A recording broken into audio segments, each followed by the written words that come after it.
Madame, Messieurs, bienvenue sur Gabon 24. La Société d'énergie et d'eau du Gabon a entamé une modification de la procédure de raccordement moyenne tension au réseau électrique. L'objectif de cette modification étant de réduire les délais de connexion tout en allégeant la procédure, toujours dans le cadre des réformes Doing Business impulsées par le gouvernement gabonais. Je reçois aujourd'hui Jean-Michel Sipamio-Bert, chef de département clientèle à la SEG. Monsieur Sipamio, bienvenue sur ce plateau de Gabon 24.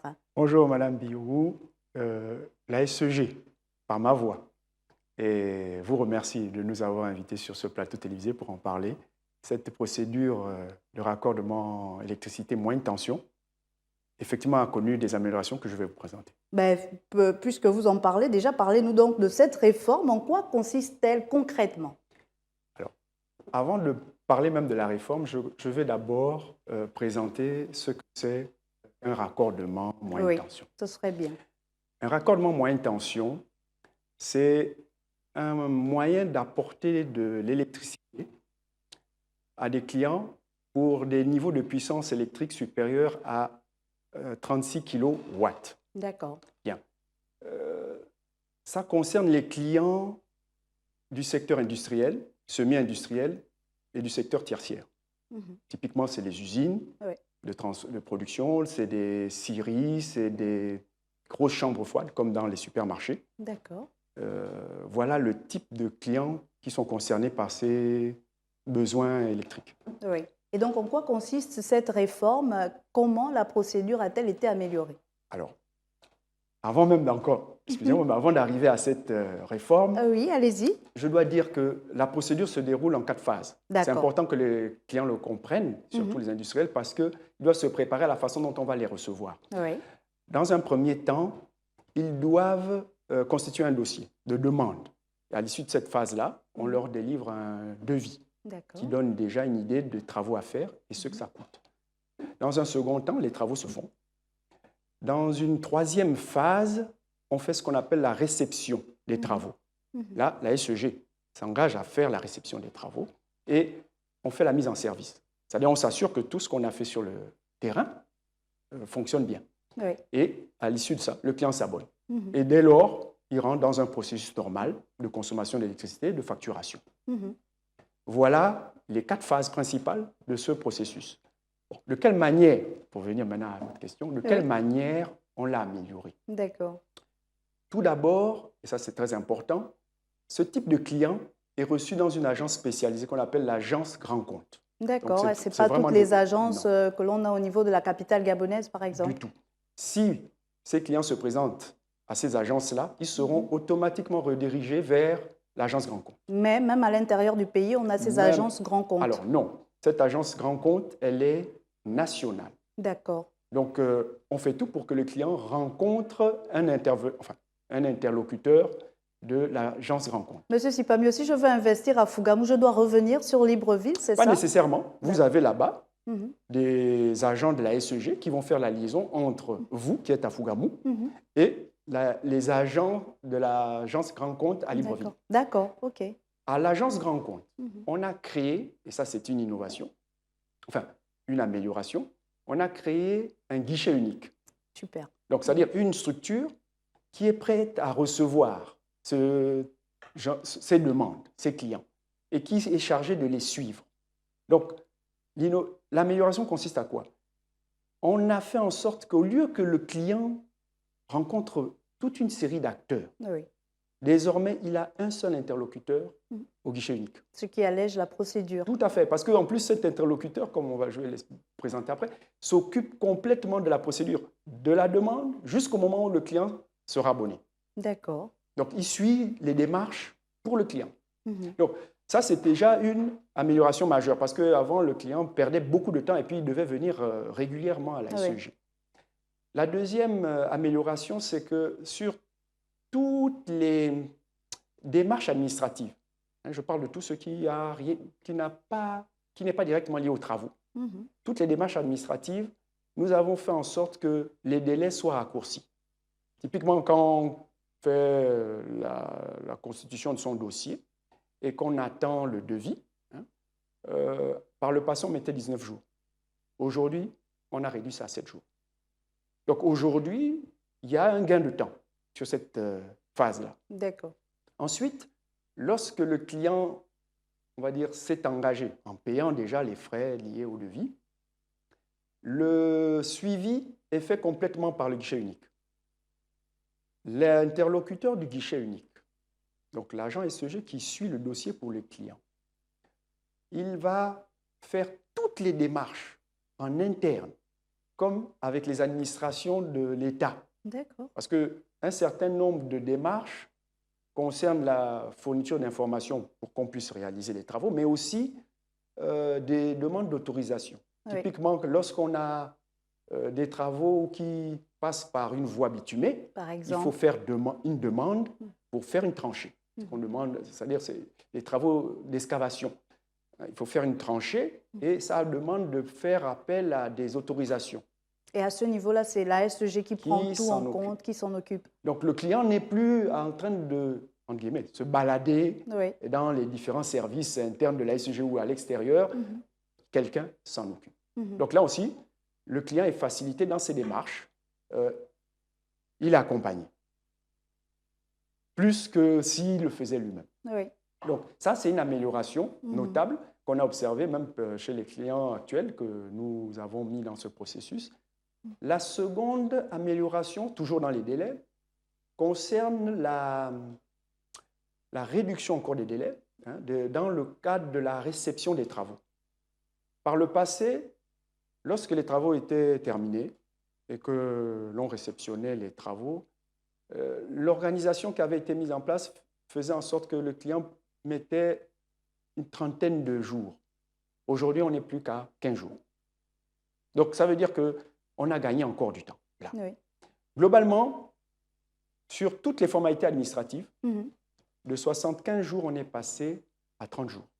D'accord. C'est important pour un investisseur parce que pour des gens qui veulent investir au Gabon, le temps, c'est de l'argent. Vous rassurez que si je pars aujourd'hui, c'est en un mois. J'ai, moi, investisseur, bien sûr, j'ai toute la procédure qui a été faite. J'ai mon électricité au niveau de là où je me situe. Que je sois investisseur, il faut le rappeler, dans la capitale gabonaise, qu'à l'intérieur du pays. C'est le même délai. Alors, je vais apporter une précision. Oui. Parce que quand vous vous êtes exprimé, il y a quelque chose qu'il faut qu'on dise à nos clients, à nos investisseurs.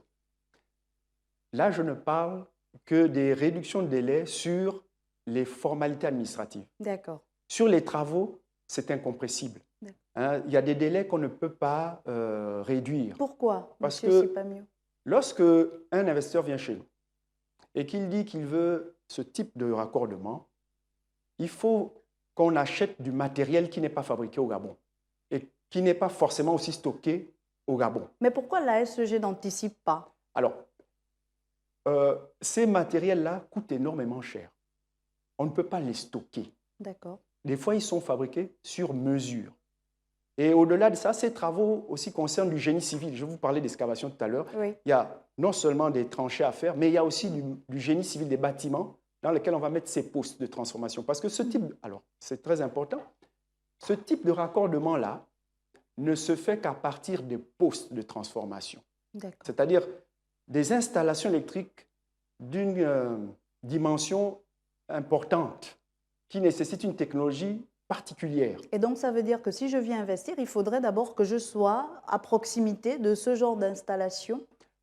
Soit vous allez être raccordé directement à partir d'un poste de transformation public, soit vous avez aussi la possibilité d'acheter votre propre poste de transformation.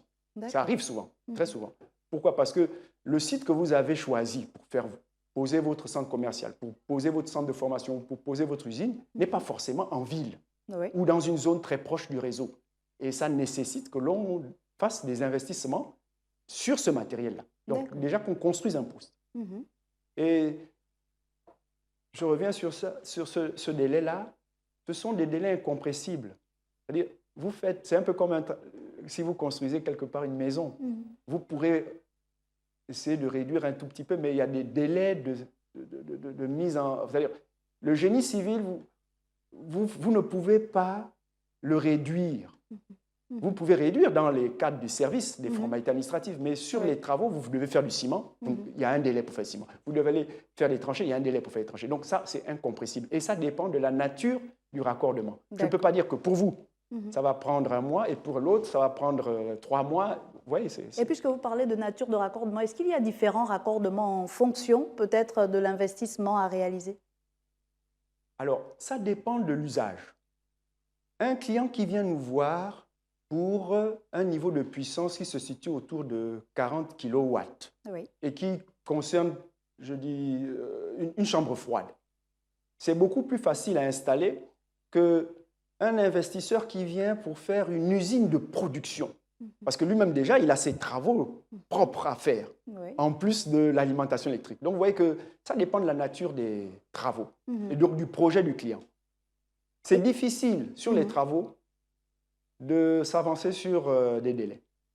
Et donc, cette nouvelle procédure, puisqu'on est sur cette nouvelle procédure, en quoi elle va permettre pour les investisseurs déjà de ressentir les résultats au niveau de leur investissement? Est-ce qu'ils vont dépenser moins? Est-ce qu'ils vont dépenser plus? Est-ce qu'ils dépensent la même chose qu'ils dépensaient avant? Sur le plan de la facturation au niveau de la SEG, Oui. ça ne va pas améliorer, ça ne va pas réduire énormément les coûts. Mais sur la manière de gérer le temps, les coûts qui vont dégager dans la gestion du temps, c'est sur ces coûts-là qu'ils vont gagner. Parce que, pour vous donner un exemple concret, lorsqu'un investisseur qui arrive au Gabon a un projet de réalisation, je prends un exemple concret pour que tout le monde puisse apprécier la nature des coûts qui vont être réduits, va avoir un centre, par exemple, de formation à mettre en place. Il a déjà les coûts qui sont liés à ces bâtiments-là.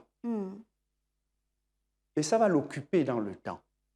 Il ne pourra pas en même temps suivre ces travaux-là et suivre les travaux de raccordement sans dépenser de l'argent. Parce que chaque jour compte.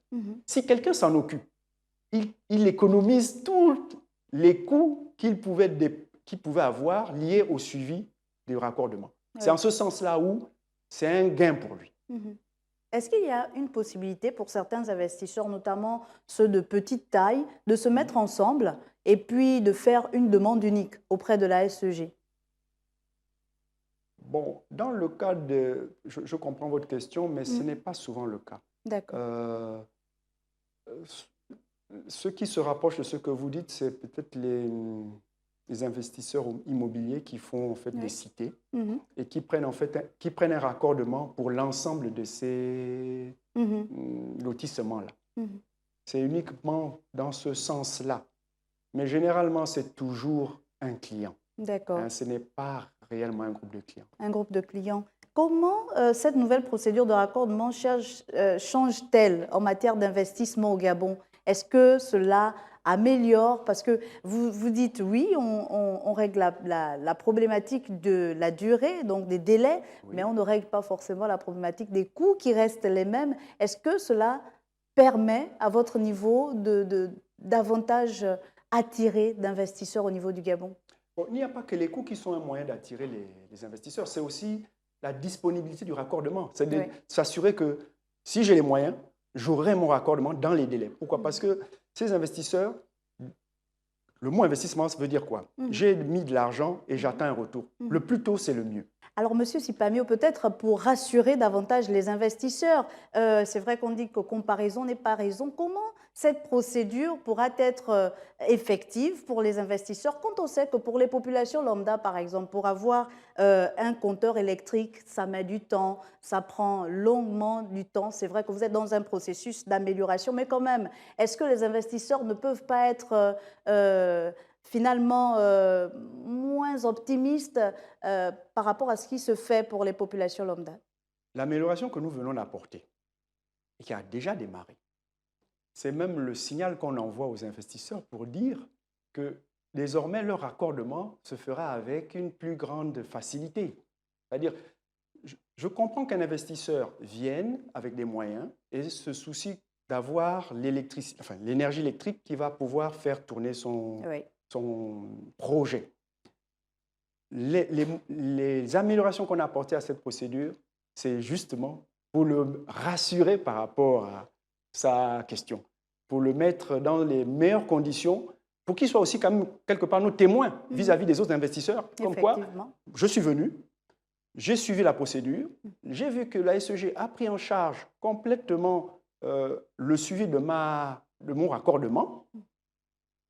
Quel est le meilleur moyen de vanter cette procédure si ce n'est le client? Et cette procédure, elle est déjà effective, monsieur Sipamio? Elle est effective. Est-ce que vous avez des retours des investisseurs? Depuis depuis juillet 2020, d'accord, à ce jour, nous avons enregistré une vingtaine de demandes de raccordement moyenne tension. oui. Sur cette vingtaine, il y a aujourd'hui 5 qui sont déjà alimentées. Quel est le problème des 15 autres? Les autres sont en cours. Vous voyez, comme je vous disais, c'est les travaux. Les travaux ne sont pas les mêmes pour chacun. Ça dépend de la taille du projet et puis des difficultés qu'ils rencontrent sur le terrain. Mais ceux qui sont aujourd'hui dans ce processus-là ne nous ont pas manifesté on va dire quoi, une insatisfaction particulière. C'est vrai, ils sont exigeants, mais ils sont avec nous. Est-ce que c'est aussi pas parce que, monsieur Sipamio, il n'y a pas de concurrence pour ces raccordements électriques? Il n'y a que la SEG, donc ils sont obligés de faire avec vous? C'est vrai qu'ils sont obligés de faire avec nous, mais ils nous auraient manifesté d'une façon assez véhémente le fait qu'ils ne soient pas satisfaits de notre prestation. De vos prestations. On y arrive, le Gabon veut améliorer son classement au Doing Business. Comment peut-il y arriver avec cette nouvelle procédure de raccordement à l'électricité? Nous participons à ce cadre des affaires, puisque le projet Doing Business, qui est suivi par la Banque mondiale et pour lequel le Gabon tient à avoir des points dans le cadre de son rapport, nous contribuons à faire en sorte que ces réformes apportent une meilleure confiance à tous ceux qui veulent venir au Gabon et investir. Et nous souhaitons que très rapidement, les clients qui sont dans le processus puissent être nos avocats dans le cadre de cette réforme-là. Est-ce que cette réforme fait partie du plan d'accélération de la transformation du gouvernement gabonais? Il s'inscrit complètement dans le plan d'accélération de la transformation de l'économie gabonaise. Et comment vous allez donc compter procéder d'ici à 2023, puisque c'est un plan sur 3 ans, j'y arrive. Comment vous allez faire à court, moyen et long terme pour le rendre davantage effectif, pour attirer davantage d'investisseurs? Alors, on s'est penché sur cette question et on a beaucoup réfléchi sur les moyens digitaux. De le rendre beaucoup plus attractif, de faire en sorte qu'il soit encore plus, on va dire, facile à mettre en place ou facile d'accès pour nos futurs clients. Donc, c'est une perspective. Utiliser le digital. Aujourd'hui, sur notre site Internet, vous pouvez avoir accès à la procédure. Donc, d'un pays autre que le Gabon, vous pouvez voir déjà... Donc, ça veut dire que si je suis un investisseur qui est par exemple au Sénégal ou au Maroc, je peux avoir accès à la procédure et même déjà lancer la procédure. Commencer à vous imprégner la procédure. D'accord. Et ce qu'on souhaite même, c'est qu'à terme, avant même que l'investisseur ait mis les pieds au Gabon, ces démarches ont déjà commencé. Effectivement, puisque vous parlez de digitaliser toute cette procédure-là, sachant que le programme Doing Business est une sorte de perception du secteur privé dans le processus d'amélioration du climat des affaires au Gabon, notamment. Comment, à travers les nouvelles procédures de raccordement, le Gabon entend-il donc attirer davantage d'investisseurs, mais aussi maintenir ceux qui sont déjà présents sur le territoire national? Alors, pour ceux qui sont déjà sur le territoire, on va essayer de mettre en place des services plus. Toujours dans le numérique, pour faire en sorte que leur facturation, puisque dès lors qu'un investisseur est déjà client, ce qui se passe, c'est qu'il a des consommations et des facturations qui se font tous les mois. C'est de faciliter le fait qu'ils aient accès à ces factures, de faciliter les modes de paiement, de faciliter l'information sur la qualité de la fourniture, c'est-à-dire les interruptions ou les travaux. Donc, c'est toutes ces démarches-là qui vont faire en sorte qu'on va essayer de maintenir nos clients. Est-ce qu'il n'y a pas des exonérations auxquelles pourrait penser la SEG pour certains clients qui sont déjà des clients très habitués, fidèles même à la SEG? Je ne peux pas la SEG ne peut pas être seule à discuter de ces questions-là parce que tout ce qui touche à la tarification Oui. est lié à une validation du ministère de l'Énergie et du ministère de tutelle. Donc la SEG ne peut pas s'engager. On peut être force de proposition. Depuis la fin de l'année 2018, c'est important quand même de le signaler, nos tarifs n'ont pas changé. Oui, d'accord. Donc, ça veut dire que quelque part, les coûts sont les mêmes depuis un certain temps. Et ce n'est pas une information négligeable pour ceux qui veulent investir. Même si on est dans une phase où il y a le Covid, nous sommes dans une période où il y a le Covid et que, bon... Et justement, dans cette phase, est-ce qu'il n'y avait pas moyen d'alléger quand même en termes de coûts, puisque vous parlez effectivement d'une crise sanitaire qui est en train de toucher tous les secteurs? Il y a même certains qui ont dû mettre la clé sous le paillasson, certains investisseurs. On a effectivement observé ça, mais on a pris des mesures. D'accord. En termes de facturation, on a fait en sorte que le recouvrement soit allégé. C'est-à-dire qu'on a créé des opérations on va dire, d'identification des clients qui avaient des difficultés dans leur activité pour mettre en place des échéanciers. C'est déjà quelque chose d'assez... c'est un premier pas. D'assez osé, on peut le dire. Parce que nous-mêmes, SEG, nous subissons la crise Covid. Effectivement. Donc, c'est-à-dire, on fait quand même un effort important en disant non, on va étaler la facture, enfin, les règlements de ces clients-là. Ça, c'est une première chose. La deuxième, c'est lié à aider le client à ajuster ses consommations, donc son niveau de puissance, à sa nouvelle activité. C'est-à-dire le Covid a réduit son activité, c'est de l'aider à avoir des niveaux de puissance qui vont épouser sa nouvelle activité. Je vous demanderai de vous adresser directement aux investisseurs qui vous regardent. Oui. Comment pouvez-vous les rassurer par rapport à cette nouvelle procédure de raccordement? Je leur dirais déjà que sur notre site Internet, ils ont accès à des informations qui leur donneront tout le processus. Une fois qu'ils seront, on va dire, instruits de cette procédure, ils ont la possibilité, toujours à partir du site Internet, de nous envoyer des informations pour avoir peut-être un peu plus de détails sur cette procédure. Une fois qu'ils seront arrivés en terre gabonaise, si certains le sont déjà, ils peuvent nous rencontrer au guichet unique. Qui est situé à l'agence... À l'agence Grand Compte, au siège de l'entreprise. D'accord. Merci beaucoup, monsieur Jean-Michel Sipa-Miobert, chef de département clientèle à la SEG. Merci d'avoir accepté l'invitation de Gabon 24. Je vous remercie aussi, madame Yogou. J'espère qu'on vous retrouvera la prochaine fois. Nous l'espérons vivement, monsieur Sipa-Miobert. Et merci à vous, chers téléspectateurs et chers investisseurs, dans l'espoir de vous avoir édifié sur cette nouvelle procédure de raccordement. Je vous dis donc à très vite sur Gabon 24.